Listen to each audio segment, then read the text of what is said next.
Will it be 6 more weeks of winter or the start of spring? When we think of February 2nd, what comes to mind? Well, Groundhog Day, of course.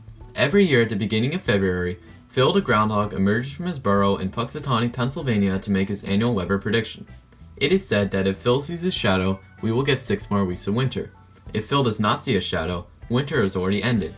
But how exactly did this tradition arise? Well, it all began back in Germany from an old tradition known as Candlemas Day. Candlemas Day took place midway between the winter solstice and the spring equinox, so approximately on February 2nd. On Candlemas Day, Germans would pay attention to the badger. If the badger saw its shadow, it meant that a second winter was coming. When the tradition later made its way to the US in 1887, a groundhog was used instead of a badger since badgers aren't native to eastern North America. While the tradition may seem a little crazy, there is some logic for using the groundhog to predict the weather. Groundhogs and badgers are both true hibernators, meaning that they spend the winter months underground in burrows. When they emerge from hibernation, winter is almost over.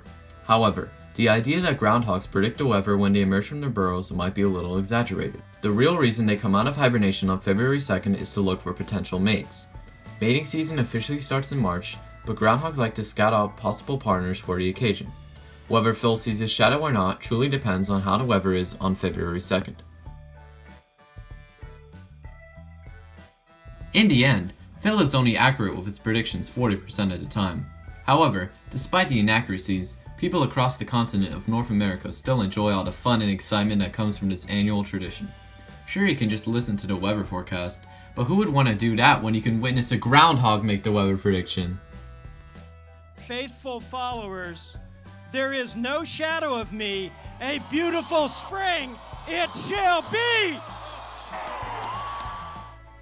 For FNN News, I'm Felix Jensen.